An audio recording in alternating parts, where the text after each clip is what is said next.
मानव सभ्यता के इतिहास में वसुधैव कुटुंबकम का उद्घोष मनुष्य की वैचारिक यात्रा का वह प्रस्थान बिंदु है जहां से मानवाधिकार की चिंतन प्रक्रिया प्रारंभ होती है। भारत विश्व की सबसे प्राचीन संस्कृति है और वेद विश्व के सबसे प्राचीन शास्त्र।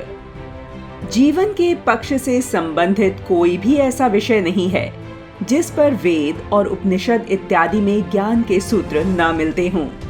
यह दुर्भाग्य ही कहा जाएगा कि भारत के पास अमूल्य ज्ञान निधि के होते हुए भी आज हमारी नई पीढ़ी को इस प्रकार का सभी ज्ञान हेय दृष्टि से पढ़ाया जाता है और उन्हें यह बताया जाता रहा है कि ज्ञान विज्ञान का उद्भव प्राचीन रोम और यूनान में हुआ था।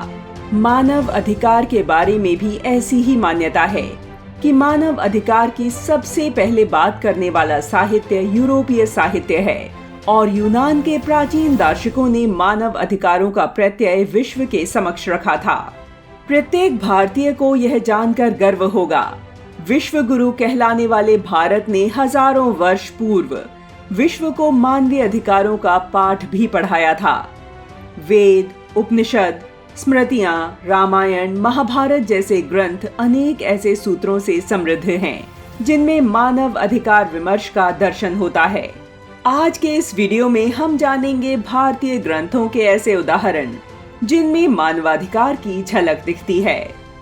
यस्तु सर्वाणि भूतानि आत्मन्येवानुपश्यति सर्वभूतेषु चात्मानं ततो न विजुगुप्सते।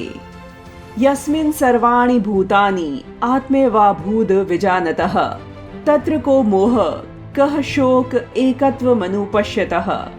अर्थात जो मनुष्य सभी जीवों को अपने जैसा मानकर व्यवहार करता है उसको किसी प्रकार का दुख नहीं होता है। सच्चे अर्थों में यही मानवता है। दूसरों के साथ हमें उसी प्रकार का व्यवहार करना चाहिए जो हम दूसरों से अपने लिए अपेक्षा करते हैं। जिस नैतिक नियम को आज गोल्डन रूल या एथिक ऑफ रेसिप्रोसिटी कहते हैं उसे भारत में प्राचीन काल से मान्यता है। सनातन धर्म में इसे धर्म सर्वस्वम, धर्म का सब कुछ कहा गया है। श्रूयताम धर्म सर्वस्वम श्रुत्वा चाप्यवधार्यताम आत्मनः प्रतिकूलानि परेशान न समाचरेत। अर्थात धर्म का सार क्या है, सुनो। जीवन के धर्म को सुनो और सुनने के पश्चात सदैव इसका पालन करो। कभी भी किसी अन्य के साथ ऐसा व्यवहार न करो जो तुम स्वयं के साथ नहीं चाहते। परहित बस जिन्ह के मन माही तिन्ह कहूँ जग दुर्लभ कछु नाही। अर्थात जिसके मन में दूसरे का हित बसता है उसके लिए जगत में कुछ भी दुर्लभ नहीं है। परहित सरिस धर्म नहीं भाई, पर पीड़ा सम नहीं अधमाई। अर्थात दूसरों की भलाई के समान कोई धर्म नहीं है और दूसरों को दुख पहुंचाने के समान कोई नीचता पाप नहीं है। प्रजा सुखे सुखम राज्ञः प्रजानां तु हिते हितम नात्म प्रियम हितम राज्ञः प्रजानां तु प्रियम हितम। अर्थात प्रजा के सुख में राजा का सुख निहित है। प्रजा के हित में ही उसे अपना हित दिखना चाहिए। जो स्वयं को प्रिय लगे उसमें राजा का हित नहीं है, उसका हित तो प्रजा को जो प्रिय लगे उसमें है।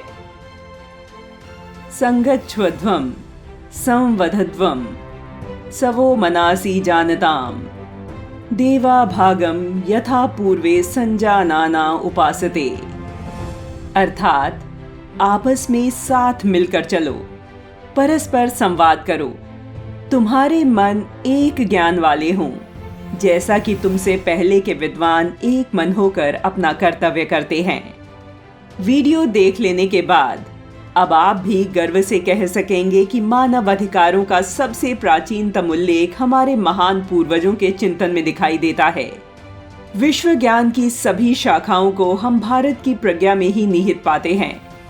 आवश्यकता है तो केवल एक, दुर्भाग्य से भारत के स्वत्व का गला घोटने का जो कुत्सित षड्यंत्र रचा गया, हमें उसे विफल कर अपने भारत बोध को जगाना होगा।